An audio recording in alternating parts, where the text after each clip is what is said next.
ഈ വീഡിയോയിൽ വളരെ ഇമ്പോർട്ടൻ്റ് ആയിട്ടുള്ള കുറച്ച് വിഷയങ്ങളാണ് നമ്മൾ നോക്കുന്നത്. അതിനകത്ത് അസീം മുനീറിനെതിരെ പാകിസ്ഥാൻ്റെ ഉള്ളിൽ നിന്ന് ഒരു സ്റ്റേറ്റ്മെന്റ്. ആ സ്റ്റേറ്റ്മെന്റ് എന്താണെന്ന് പറഞ്ഞാൽ ജനറൽ അഹമ്മദ് ഷെരീഫ് ആ ഒരു വ്യക്തിയാണ് ഈ ഒരു സ്റ്റേറ്റ്മെന്റ് പറഞ്ഞിരിക്കുന്നത്. വളരെ ഇമ്പോർട്ടൻ്റ് ആയിട്ട് ആർമിയിൽ തന്നെയുള്ള ഒരു വ്യക്തിയാണ്. അതായത് ഒരുപക്ഷെ അസീം മുനീർ ഇല്ല എന്നുണ്ടെങ്കിൽ ആ ഒരു പൊസിഷനിലേക്ക് വരാൻ കേപ്പബിലിറ്റി ഉള്ള ഒരു വ്യക്തിയാണ്, ആ റാങ്കിലുള്ള ഒരു ഓഫീസറാണ്. പുള്ളി പറഞ്ഞിരിക്കുന്നത് ഇന്ത്യ ഇത്രയും രൂക്ഷമായ നിലയിൽ പാകിസ്ഥാന്റെ മേളിൽ ആക്രമണം നടത്തിയതിന് ഒരു പ്രധാനപ്പെട്ട കാരണം അസീം മുനീർ ആണെന്നാണ് പറഞ്ഞു വെച്ചിരിക്കുന്നത്. അതായത് മെയ് 2025 അസീം മുനീർ പ്രകോപനപരമായിട്ടുള്ള സ്റ്റേറ്റ്മെന്റുകൾ കശ്മീരെ കുറിച്ചും അതുപോലെ തന്നെ മതപരമായ രീതിയിലും ഇന്ത്യക്കെതിരെ നടത്തിയ പ്രഖ്യാപനം അത് തന്നെയാണ് ഇതിന് പ്രധാനപ്പെട്ട കാരണമെന്ന് പറഞ്ഞു വെച്ചിട്ടുണ്ട്. പക്ഷേ ഷെരീഫിന്റെ സ്റ്റേറ്റ്മെന്റ് വെച്ച് നമ്മൾ നോക്കിക്കഴിഞ്ഞാൽ അതൊരു പരിധിവരെ ശരിയാണെന്ന് പറഞ്ഞാൽ കംപ്ലീറ്റ്ലി അത് ശരിയാണെന്ന് പറയാൻ പറ്റത്തില്ല. കാരണം പഹൽഗാമിൽ നടത്തിയ ആ ഒരു ക്രൂരകൃത്യം അതിനെതിരെയാണ് ഇന്ത്യ പ്രതികരിച്ചത്. അതുകൊണ്ട് തന്നെയാണ് നമ്മൾ ഓപ്പറേഷൻ സിന്ദൂർ എന്നുള്ള പേര് നമ്മൾ അതിനകത്ത് കൊടുത്തത് തന്നെ. കാരണം ആണുങ്ങളെ മാത്രം തെരഞ്ഞു പിടിച്ച് വധിക്കുകയായിരുന്നു ആ ഒരു തീവ്രവാദ ആക്രമണത്തിൽ. അപ്പൊ അതിന്റെ പ്രതികാരം എന്നുള്ള നിലയിലാണ് നമ്മൾ ആക്രമണം നടത്തിയത്. പിന്നെ അസീം മുനീറിനെ കൗണ്ടർ ചെയ്യാനായാലും എന്തിനായാലും അസീം മുനീർ പറഞ്ഞ ആ ഒരു സ്റ്റേറ്റ്മെന്റ് മെയ് 2025 നടത്തിയ സ്റ്റേറ്റ്മെന്റ് അതൊരു മോശമായ സ്റ്റേറ്റ്മെന്റ് തന്നെയാണ്. അതിനെക്കുറിച്ച് മാത്രം നമ്മൾ സെപ്പറേറ്റ് ആയിട്ട് ഒരു വീഡിയോ ചെയ്തിട്ടുണ്ടായിരുന്നു. അന്ന് തന്നെ നമ്മൾ പറഞ്ഞിട്ടുണ്ടായിരുന്നു അസീം മുനീറിന്റെ സ്റ്റേറ്റ്മെന്റ് വളരെ മോശപ്പെട്ട ഒരു സ്റ്റേറ്റ്മെന്റ് ആണ്.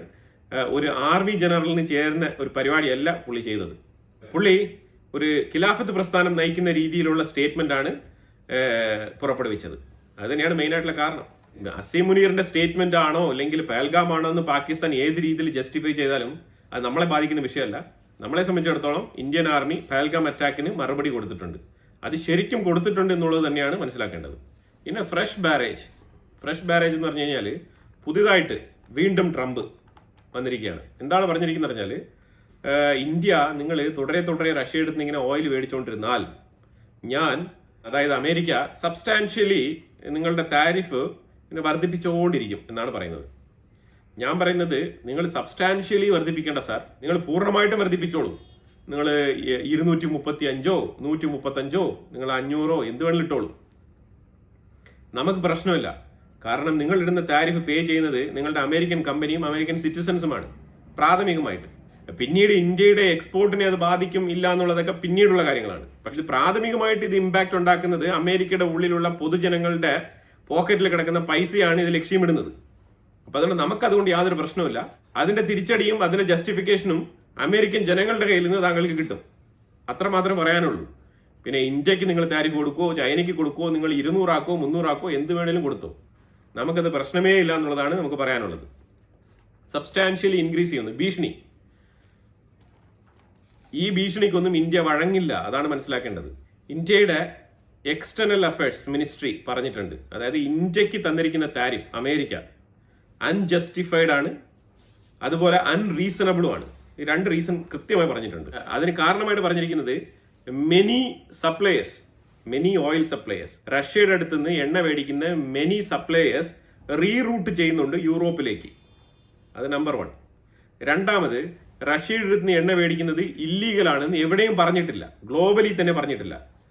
റഷ്യയുടെ എണ്ണ അമേരിക്ക സാങ്ഷനിൽ ഉൾപ്പെടുത്തിയിട്ടില്ല.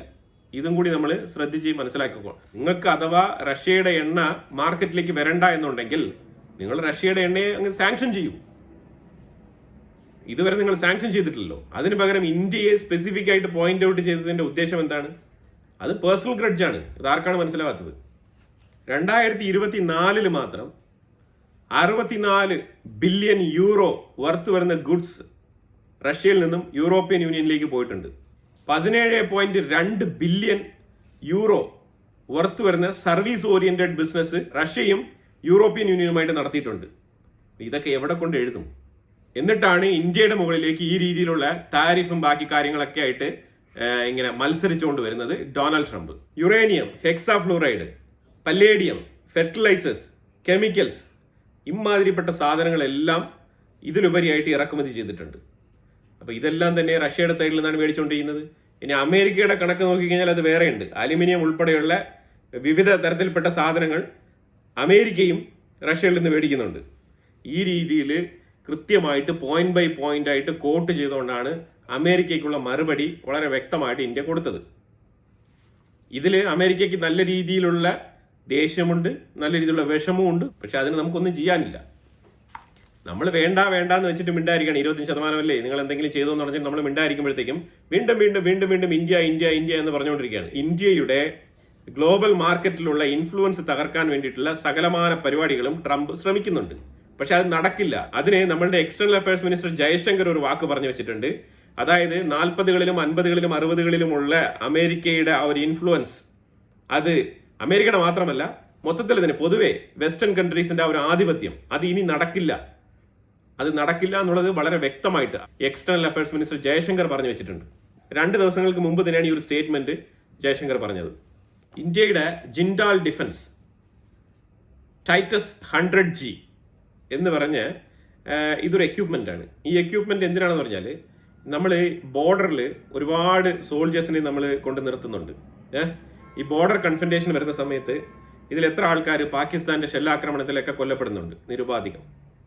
അതുകൊണ്ട് കുറച്ച് സേഫ്റ്റി മെഷേഴ്സ് എന്നുള്ള നിലയിൽ ഒരു AI ടെക്നോളജി സഹായത്തോടു കൂടി ജിൻഡാൽ ഡിഫൻസ് ടൈറ്റസ് 100G എന്ന് പറഞ്ഞ ഒരു എക്യുപ്മെന്റ് ഇന്ത്യൻ ആർമിക്ക് ബോർഡറിൽ നിശ്ചിത ദൂരപരിധിയിൽ ഇത് നമ്മൾ വിന്യസിക്കാനാണ് പ്ലാൻ ചെയ്ത് ഈ ഒരു പ്രോജക്റ്റ് നമ്മൾ സ്റ്റാർട്ട് ചെയ്തത്.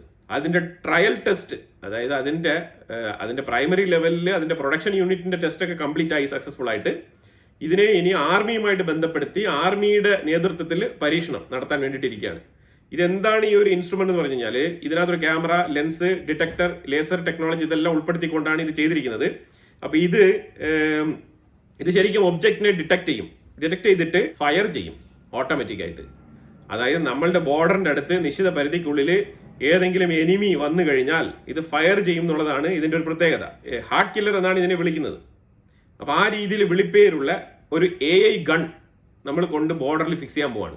ഇന്ത്യ പാകിസ്ഥാൻ ബോർഡറിൽ ഇത് വളരെ നിർണായകമായിട്ടുള്ള ഒരു ഡെവലപ്മെന്റ് ആണ്. കാരണം ഇനി നുഴഞ്ഞുകയറ്റക്കാരന്മാര് മനുഷ്യന്മാരുടെ കണ്ണ് വെട്ടിച്ചെങ്ങാനും വന്നെങ്കിൽ നുഴഞ്ഞു കയറാന്ന് പറഞ്ഞ് വന്നു കഴിഞ്ഞാൽ ഈ ഒരു ടൈറ്റസ് 100ന്റെ മുന്നിൽ വന്ന് പെടും. അതിനുള്ള സെറ്റപ്പാണ് ഇന്ത്യ റെഡി ആയിക്കൊണ്ടിരിക്കുന്നത്. ഇന്ത്യയും റഷ്യയും തമ്മിലുള്ള ബന്ധത്തിൽ ഇത്രമാത്രം അസ്വസ്ഥത പ്രകടിപ്പിക്കുന്ന ഡൊണാൾഡ് ട്രംപിന്റെ ഭീഷണിക്ക് ഒരു വിലയും കൊടുക്കാണ്ട്, ശരിക്കും അതിന് പുല്ലുവില കൊടുത്തോണ്ട് നമ്മളുടെ NSA അജിത് ഡോവൽ റഷ്യ സന്ദർശിക്കുകയാണ്. റഷ്യയിലുണ്ട് പുള്ളി. 5-6 ദിവസങ്ങളിലായിട്ട് റഷ്യയിലാണ്. ഹൈ ലെവൽ അഡ്വൈസറി മീറ്റിംഗിനാണ് റഷ്യക്ക് പോയതായിട്ട് മനസ്സിലാക്കാൻ പറ്റുന്നത്. അമേരിക്ക അവിടെ നിന്ന് എന്തെങ്കിലുമൊക്കെ പറഞ്ഞുകൊണ്ടിരിക്കും. അതൊന്നും നമ്മളെ ബാധിക്കുന്ന വിഷയമല്ല. നമ്മൾ നമ്മുടെ കാര്യങ്ങളുമായിട്ട് മുന്നോട്ട് പോകാന്നുള്ളതാണ്. ആ ഒരു പോളിസി തന്നെയാണ് നമ്മൾ അന്ന് തൊട്ട് ഇന്ന് വരെ ഫോളോ ചെയ്തുകൊണ്ടിരിക്കുന്നത്. ഇനി അമേരിക്കയും ഇന്ത്യയും തമ്മിൽ ഒരു എഗ്രിമെന്റ്, ഈ എഗ്രിമെന്റ് റെസിപ്രോക്കൽ എഗ്രിമെന്റ് ആണ്. ഇതിനെ വിളിക്കുന്നത് RDPA എന്നാണ്. റെസിപ്രോക്കൽ ഡിഫൻസ് പ്രൊക്യൂർമെന്റ് എഗ്രിമെന്റ് എന്നാണ് ഇതിനെ വിളിക്കുന്നത്. ഇതെന്തുകൊണ്ടാണ് ഇങ്ങനെ വിളിക്കുന്നത് പറഞ്ഞാല് $850 ബില്യൺ വർത്തുള്ള ഒരു എഗ്രിമെന്റ് ആണിത്. ഇന്ത്യക്ക് ഒരു വർഷം $850 ബില്യൺ വർത്തുള്ള സ്പെയർ പാർട്സുകൾ, ഡിഫൻസുമായിട്ട് ബന്ധപ്പെട്ട എക്യുപ്മെന്റ്സ് ഇതൊക്കെ ഡെലിവറി ചെയ്യാൻ വേണ്ടിയിട്ടുള്ള ഒരു അപ്രൂവലാണ് ഈ ഒരു എഗ്രിമെന്റ്. ഇത് അമേരിക്കയുമായിട്ട് ഈ ഒരു എഗ്രിമെന്റ് ഓൾറെഡി 29 രാജ്യങ്ങൾ ഈ ഒരു എഗ്രിമെന്റ് സൈൻ ചെയ്തിട്ടുണ്ട്. അതിൽ ഏഷ്യൻ സൈഡിൽ ജപ്പാനുണ്ട്. ജപ്പാൻ 2016 ഈ ഒരു എഗ്രിമെന്റ് സൈൻ ചെയ്തത് അമേരിക്കയുമായിട്ട്. പിന്നെ അതിലുപരിയായിട്ട് നമ്മൾ അങ്ങോട്ട് നീങ്ങി നോക്കിക്കഴിഞ്ഞാൽ ഓസ്ട്രേലിയയാണുള്ളത്. അത് കഴിഞ്ഞാൽ പിന്നെ എല്ലാ രാജ്യങ്ങളും തന്നെ നാറ്റോയിൽ പെടുന്ന കുറച്ച് രാജ്യങ്ങളാണ്. അങ്ങനെയാണ് ടോട്ടൽ ഒരു 29 രാജ്യങ്ങൾ ഈ ഒരു എഗ്രിമെന്റ് അമേരിക്കയുമായിട്ട് സൈൻ ചെയ്തിരിക്കുന്നത്. നമ്മളിപ്പോൾ അടുത്ത് 29 കഴിഞ്ഞ് 30ാമത്തെ രാജ്യമായിട്ടാണ് നമ്മൾ സൈൻ ചെയ്യുന്നത്. ഇതിൽ മനസ്സിലാക്കേണ്ട വിഷയം എന്താണെന്ന് പറഞ്ഞു കഴിഞ്ഞാൽ ഇന്ത്യ ഡിഫൻസ് മേഖലയിൽ നല്ല രീതിയിലുള്ള ഒരു എക്സ്പാൻഷൻ വൈഡായിട്ട് ഗ്ലോബലി തന്നെ ആഗോളതലത്തിൽ വിൽപ്പന നടത്താനുള്ള ഒരു കപ്പാസിറ്റി ആർജിച്ചിട്ടുണ്ട്. അതാണ് മനസ്സിലാക്കേണ്ടത്. ആ ഒരു തിരിച്ചറിവ് അമേരിക്കയ്ക്ക് ഉള്ളത് കൊണ്ടാണ് ഈ ഒരു എഗ്രിമെന്റ് ഇന്ത്യക്ക് പ്രപ്പോസ് ചെയ്യുന്നത്. ഇതുകൊണ്ട് ഉണ്ടാകാൻ പോകുന്ന ഗുണം ഇന്ത്യക്ക് ഗുണമാണ്, അതോടൊപ്പം അമേരിക്കയ്ക്കും കൂടി ഗുണമാണ്. അതിനെയാണ് റെസിപ്രോക്കൽ എന്നുള്ള രീതിയിൽ ഈ ഒരു എഗ്രിമെന്റ് സൈൻ ചെയ്തിരിക്കുന്നത്. ഇന്ത്യയിൽ അപ്രൂവ്ഡ് ആയിട്ടുള്ള ഡിഫൻസ് മാനുഫാക്ചറിങ്, ഈവൻ ചെറിയ സ്പെയർ പാർട്സുകൾ, നട്ട്, ബോൾഡ്, സ്ക്രൂ ഉൾപ്പെടെയുള്ള എയർക്രാഫ്റ്റ് മാനുഫാക്ചറിങ് ആയിക്കോട്ടെ, അതേപോലെ ഡിഫൻസുമായിട്ട് ബന്ധപ്പെട്ട ആർട്ടിലറി വെഹിക്കിൾസ്, അതേപോലെ ഇൻഫാൻട്രി വെഹിക്കിൾസ്, ഇതേമാതിരിയുള്ള സാധനങ്ങളെല്ലാം മാനുഫാക്ചറിങ് ചെയ്യുന്ന, അതിന്റെ സ്പെയർ പാർട്സുകൾ മാനുഫാക്ചറിങ് ചെയ്യുന്ന കമ്പനിക്ക് വരെ നമുക്ക് സാധനങ്ങൾ അമേരിക്കയിൽ നിന്നും ഇറക്കുമതി ചെയ്യാം എന്നുള്ളൊരു പെർമിഷൻ കൂടിയാണ് ഈ ഒരു എഗ്രിമെന്റ്. 2024 നമ്മൾ 22,622 കോടിയുടെ ഡിഫൻസ് ഡീല് നമ്മൾ നടത്തിയിട്ടുണ്ട്. ഡിഫൻസ് മേഖലയിൽ എക്സ്പോർട്ട് നടത്തി നമ്മൾ നേടിയ ആ ഒരു കണക്കാണ് പറയുന്നത്. ഇത് 2029 ആകുമ്പോഴത്തേക്കും നമ്മൾ 50,000 കോടി ബിസിനസ് നമ്മൾ പ്രതീക്ഷിക്കുന്നുണ്ട്. അതിൽ കൂടുതൽ നമ്മൾ പ്രതീക്ഷിക്കുന്നുണ്ട്. പക്ഷേ ഒരു ബേസിക് ആയിട്ടുള്ള ഒരു പ്രൊപ്പോർഷനേറ്റ് ലെവലിൽ വെച്ചിട്ടുള്ള ഒരു കാൽക്കുലേഷനാണ് ഇന്ത്യൻ ഡിഫൻസ് മിനിസ്ട്രി പറഞ്ഞിരിക്കുന്നത്. അത് വെച്ച് നോക്കുമ്പോഴത്തേക്കും നമുക്ക് ഈ രീതിയിലുള്ള ഒരു റെസിപ്രോക്കൽ എഗ്രിമെന്റ് വളരെ അനിവാര്യമാണ്. ടൈം ടു ടൈം നമുക്ക് സപ്ലൈ നടക്കണം എന്നുണ്ടെങ്കിൽ, കൃത്യമായിട്ട് നമ്മൾ ഓർഡർ എത്തിക്കണം എന്നുണ്ടെങ്കിൽ നമുക്ക് ഒരു രീതിയിലുള്ള ഷോർട്ടേജും വരാൻ പാടില്ല. അപ്പോൾ അതുകൊണ്ടാണ് നമ്മൾ ഈ രീതിയിലുള്ള റെസിപ്രോക്കൽ ഡീലുകളൊക്കെ നമ്മൾ സൈൻ ചെയ്യുന്നത്. റെസിപ്രോക്കൽ ഡിഫൻസ് പ്രൊക്യൂർമെന്റ് എഗ്രിമെന്റ് അമേരിക്കയുമായിട്ട് $850 ബില്യൺ വർത്തിന് നമ്മൾ സൈൻ ചെയ്തിട്ടുണ്ട്. അതായത് നമ്മൾ ഉണ്ടാക്കി കൊടുക്കുന്ന ലാഭം അമേരിക്കയ്ക്ക് ചില്ലറയൊന്നുമില്ല. ഇതൊന്നും ട്രംപിന് ഒരു പൈസയായിട്ട് ചിലപ്പോൾ തോന്നത്തില്ല. $45 ബില്യൺ ട്രേഡ് ഡെഫിസിറ്റിന്റെ കാര്യമാണ് ട്രംപ് വലുതായിട്ട് ഇങ്ങനെ പറഞ്ഞുകൊണ്ടിരിക്കുന്നത്. പക്ഷേ ഇന്ത്യയുടെ ഫ്യൂച്ചറിസ്റ്റിക് പ്രോസസ് എന്താണ്, ഇന്ത്യയുമായിട്ട് ചേർന്ന് നിന്ന് കഴിഞ്ഞാൽ അമേരിക്കയ്ക്ക് ഉണ്ടാകാൻ പോകുന്ന ഗുണം എന്താണ് എന്ന് സൂചിപ്പിക്കുന്നതും കൂടിയാണ് ഈ ഒരു RDPA എഗ്രിമെന്റ്. ഇത് ട്രംപ് കുത്തിയിരുന്ന് വായിച്ച് മനസ്സിലാക്കേണ്ടതാണ്. അയാൾ ഒരു ഈഗോ പിടിച്ച ഒരു വ്യക്തിയാണെന്ന് തോന്നുന്നു. അതുകൊണ്ട് അതൊന്നും അയാൾ വായിച്ച് മനസ്സിലാക്കുമെന്ന് തോന്നുന്നില്ല. പിന്നെ അത് വീണ്ടും വീണ്ടും ആവർത്തിച്ച് റഷ്യ ഇന്ത്യ എന്ന് തന്നെ പറഞ്ഞുകൊണ്ടിരിക്കുന്നത്. അതെന്തെങ്കിലും പറഞ്ഞുകൊണ്ടിരിക്കട്ടെ, നമ്മൾ നമ്മുടെ കാര്യമായിട്ട് മുന്നോട്ട് പോവാം. കാരണം ഇന്ത്യയുടെ വളർച്ചയെ ട്രംപ് വിചാരിച്ചാലൊന്നും തടയാൻ കഴിയില്ല എന്നുള്ളതാണ്. പാകിസ്ഥാൻ ലൂണാർ മിഷന് വേണ്ടിയിട്ട് ഒരു പ്രഖ്യാപനം നടത്തിയിട്ടുണ്ട്. ഈ പ്രഖ്യാപനങ്ങൾ കുറെ നാളുകൂടെ നടത്തുന്നുണ്ട് കേട്ടോ. നമ്മൾ ലൂണാർ മിഷനൊക്കെ ചെയ്ത സമയത്ത്, നമ്മൾ ചന്ദ്രയാൻ തുടങ്ങിയ സമയത്ത് തന്നെ അവർ പല രീതിയിലുള്ള പ്രഖ്യാപനങ്ങൾ നടത്തിയതാണ്. അതായത് നിലവിൽ ഇന്ത്യയും അമേരിക്കയും കൂടി ചേർന്നിട്ട് നിസാർ സാറ്റ് എന്ന് പറഞ്ഞൊരു സാറ്റലൈറ്റ് വിക്ഷേപണം നടത്തിയിട്ടുണ്ടായിരുന്നു. അപ്പൊ അതിനെ തുടർന്ന് പാകിസ്ഥാന്റെ ഉള്ളിൽ ഭയങ്കരമായിട്ടുള്ള ചർച്ചയും അതിനെക്കുറിച്ച് പല രീതിയിലുള്ള മാധ്യമ ചർച്ചയാണ് നടന്നത്. അതിനെ ഒന്ന് ശമിപ്പിക്കാൻ വേണ്ടിയിട്ടാണ് പാകിസ്ഥാന്റെ സുപ്പാർക്കോ എന്ന് പറഞ്ഞ അവരുടെ സ്പേസ് റിസർച്ച് ഓർഗനൈസേഷനിൽ നിന്നും ഈ പ്രഖ്യാപനം വന്നിരിക്കുന്നത്. 2035 നമ്മൾ ലൂണാർ മിഷൻ നടത്തുമെന്നാണ് പറഞ്ഞിരിക്കുന്നത് പാകിസ്ഥാൻ. എന്തായാലും നടത്തി കാണിക്കട്ടെ. എന്തെങ്കിലുമൊക്കെ അതിന്റെ ചെറുതായിട്ടുള്ള എന്തെങ്കിലും പണികൾ അവർ തുടങ്ങി വെച്ചിട്ട് ഇതിനെക്കുറിച്ച് പറയുന്നത് വളരെ നന്നായിരിക്കും. അല്ലാതെ ഇന്ത്യ എന്തെങ്കിലുമൊക്കെ മിഷൻ നടത്തുമ്പോഴത്തേക്കും മാധ്യമങ്ങൾ അവിടെ നിന്ന് ചർച്ച ചെയ്യും. കാരണം അവിടുത്തെ യുവതലമുറ ഇതിനെക്കുറിച്ച് ചിന്തിക്കുന്നുണ്ട്. ഈ ഒരു സ്പേസ് മിഷൻ മേഖലയിലൊക്കെ അവര് കൂടുതലായിട്ട് പ്രതീക്ഷിക്കുന്നുണ്ട്. പക്ഷെ ആ പ്രതീക്ഷയ്ക്കൊത്ത് പാകിസ്ഥാന് ഉയരാൻ കഴിഞ്ഞിട്ടില്ല എന്നുള്ളതാണ് വസ്തുത. ഇന്ത്യയിലുള്ള US എംബസി വിസ പ്രോസസ്സിംഗ് തുടങ്ങിയിട്ടുണ്ട്. അമേരിക്കയിലേക്കുള്ള വിസ ആണ് കേട്ടോ. നിങ്ങളിപ്പോൾ ചാടിക്കെട്ടി അങ്ങോട്ട് പോകണമെന്നൊന്നും പറയുന്നൊന്നുമില്ല. കാരണം അവർ ബാൺ ചെയ്തിട്ടാണ് വിസ തരുന്നത്. അവർ പറഞ്ഞിരിക്കുന്നത്, നോട്ടീസൊക്കെ അവിടെ ഒട്ടിച്ചിട്ടുണ്ടെന്നാണ് കേട്ടത്. അവർ പറഞ്ഞിരിക്കുന്നത് ഇന്ത്യൻസ് ആരൊക്കെ വിസ മേടിച്ച് പോകുന്നുണ്ടോ കൃത്യമായിട്ടുള്ള വിസ കാലപരിധി ഒബേ ചെയ്യാൻ നിങ്ങൾ ബാധ്യസ്ഥരാണ്.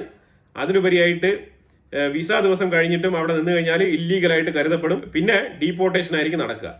അപ്പോൾ അതുകൊണ്ട് US പോകുന്നവർ കൃത്യമായിട്ട് ആ ഒരു വിസ കാലപരിധി പാലിക്കാൻ നിങ്ങൾ ബാധ്യസ്ഥരാണ്. അത് ഓർത്തുകൊണ്ട് വേണം അങ്ങോട്ട് പോകാൻ.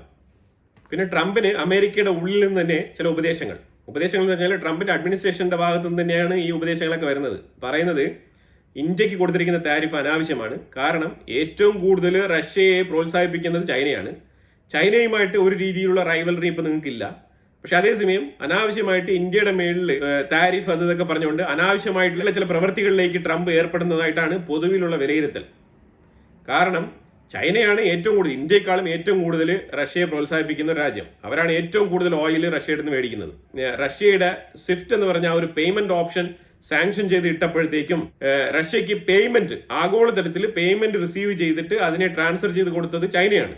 അങ്ങനെ പ്രവർത്തിക്കുന്ന ചൈനയെ ഒരു സൈഡിൽ വളരെ ഫ്ലെക്സിബിൾ ആയിട്ട് അങ്ങ് മറന്നിട്ട് ഇഗ്നോർ ചെയ്തിട്ട് ഇന്ത്യക്ക് മേളിൽ ഇത്രമാത്രം സമ്മർദ്ദം കൊടുക്കേണ്ട കാരണം എന്താണെന്നുള്ള രീതിയിലുള്ള ചോദ്യങ്ങളൊക്കെ അവിടെ ഉയരുന്നുണ്ട്.